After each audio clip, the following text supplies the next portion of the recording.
Hi, everybody. This is the next week for your social emotional curriculum. And what we're talking about this week is being an effective communicator. We talked about understanding and managing your feelings last week and talked about the fact that when you have big feelings, it can be really hard to communicate those in a respectful way. And that's what being an effective communicator is. It's telling someone else your thoughts and your feelings in a way that allows them to hear what you have to say. So if you got your packet this week, this is what the first page looks like right here. It starts with my tip of the week. And then it has a couple other pages. Let me show you the next one. So that if that looks familiar, go grab those pages from your packet and then rejoin us. You can just pause the video and go grab those. If you do not have your packet, that's okay. You can just work through it with us and go through it that way. So if you have your packet, pause really quick and then rejoin us. Otherwise, we're just going to keep going. So this week we're talking about being an effective communicator, and there are two really important things you need to do to communicate what you have to say in a respectful way. And the first part is your tone of voice. So that's right here, your tone of voice. And so part of being an effective communicator is to use an appropriate tone of voice so people can hear what you want to say. So one tone of voice is an aggressive tone of voice. And that's what a lot of us feel like using when we're feeling angry. And that's a really bossy, demanding voice.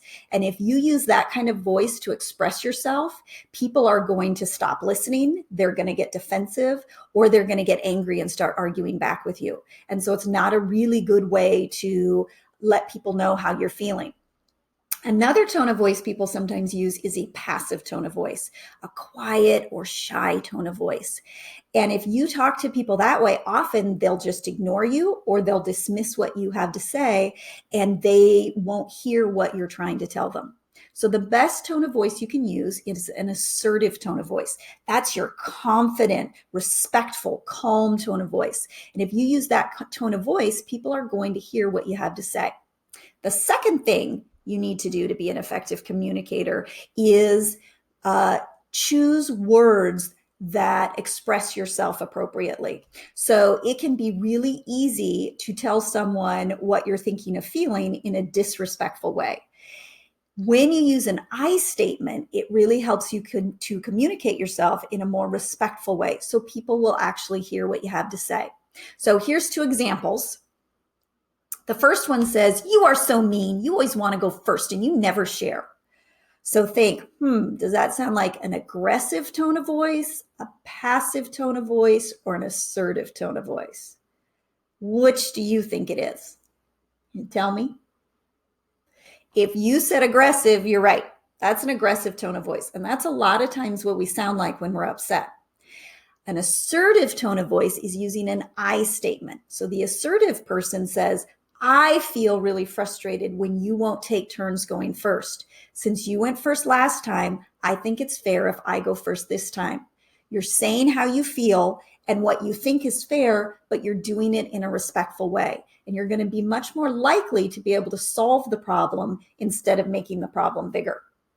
And the challenge this week was to practice using those different tones of voice and seeing if your family can do just what we did and tell, am I using an aggressive tone of voice, a passive tone of voice, or an assertive tone of voice? And then practice using I statements. And we're going to practice that in the next few pages. So you're going to hear what that sounds like before you have to try to do it yourself. All right, so let's go to the first worksheet. And hold on. There we go. So the first worksheet talks about those three different communication styles. So we have our lion, which is our aggressive communicator. The lion always wants their way. They're loud and they don't listen to what other people have to say. They put other people down and they don't make fair decisions. So lions always want it to be their way, so it's not fair unless it's my way. And it can be really hard to solve problems with someone who's communicating in an aggressive way. Our next communicator is our mouse, and that's our passive communicator.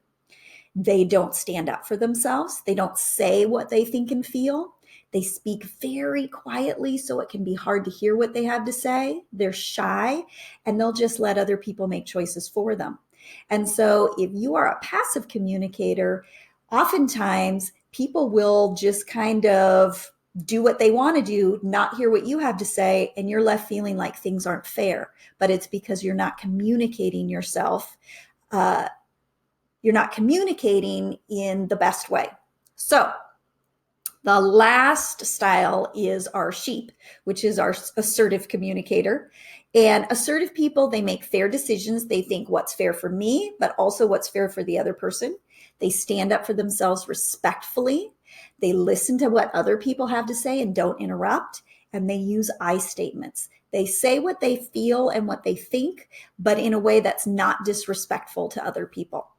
So let's look at the first worksheet and see how you do with that one. So the first one, the directions are, you're going to read each problem. That's the problem right here in this black box.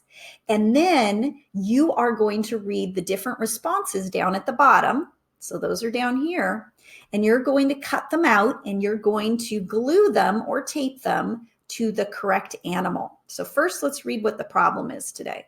So the problem is you're working on schoolwork and your brother is being noisy. So you're trying to get your work done and your brother's making a lot of noise. So the first response is, I feel crabby because I can't concentrate. Could you play in the other room? What do you think? Does that sound like our assertive sheep, our passive mouse, or our aggressive lion? Think about that one for a minute. I'll read it again. I feel crabby because I cannot concentrate. Could you play in the other room? So you're saying what you have to say in a respectful way, and you're asking for what you want. So which does that sound like? I'm going to listen. If you said that sounds like the assertive sheep, you are right.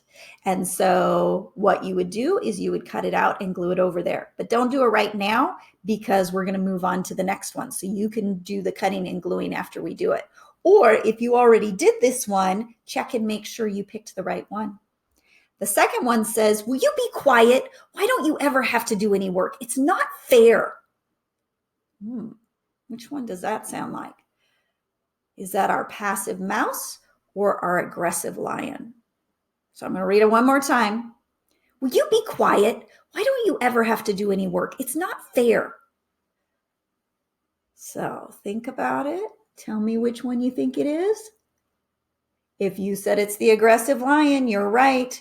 They're expressing themselves, you know exactly how they feel, but they're not doing it in a way that's going to make the other person want to hear them. It's going to make the other person want to argue, and it's going to take a small problem and it's going to make it bigger. All right, and then the last one just says, shh. That would be our passive mouse. So you're asking the other person to quiet down, but you're not doing it in a way that's going to allow them to hear you. They're probably just going to ignore you and keep doing what they're doing. So those are our three responses. When you're done watching the video, if you haven't done it yet, I'd like you to cut them out and I'd like you to glue or tape them to the right style. All right, so let's go to the next page. So same thing. We have a problem and we have to figure out which response sounds like our aggressive lion, which sounds like our passive mouse, and which sounds like our assertive sheep. So the problem is mom or dad said they would play a game with you after they finish work. You've been waiting a long time. So you feel like it's been a really long time and you're getting impatient. And so here's the first response. I guess I won't ever get to play with you. Which one does that sound like? Does that sound like our aggressive lion, our passive mouse, or our assertive sheep? So I'll read it one more time. I guess I won't ever get to play with you. Which one do you think that sounds like? Tell me which one it is. If you said passive mouse, you are right, because you're not trying to solve the problem and you're expressing yourself in a way that the other person may not even hear what you have to say. So the second one says, I feel lonely because you have been working a long time. Could we play now? I feel lonely because you have been working a long time. Could we play now? There's a big clue there. It starts with an I feel. So which do you think that is? Is that an aggressive lion or an assertive sheep? Which one?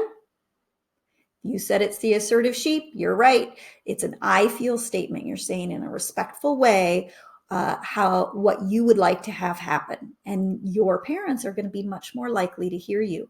And they may not be able to play with you right away. They may say, I'm sorry, honey, I still have a half hour more of work. How about we start playing at 4?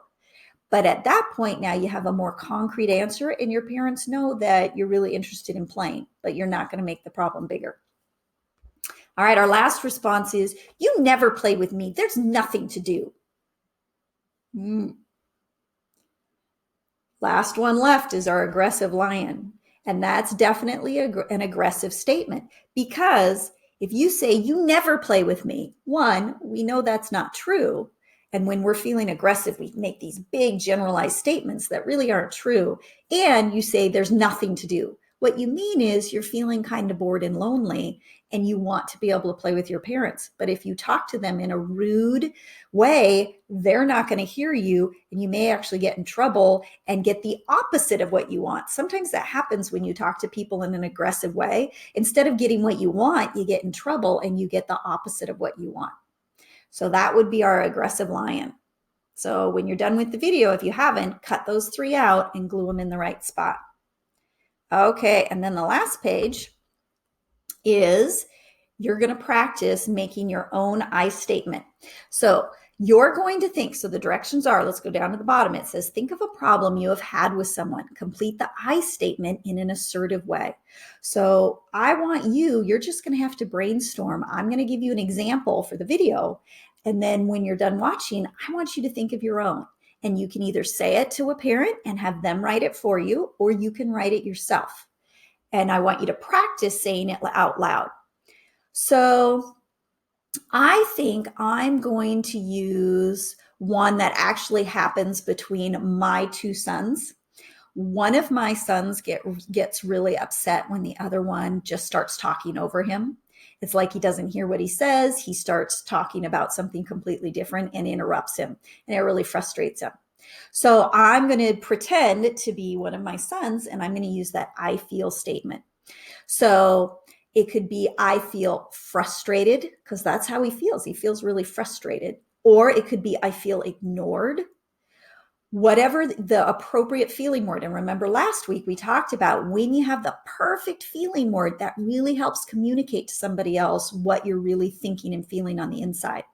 So I feel frustrated when you talk over me or when you interrupt me. So either of those would work. And then the next one, you want to ask for what you want to have happen differently. Could you wait until I'm done talking before you talk? So that's a respectful, calm way to ask for what you want and to express yourself.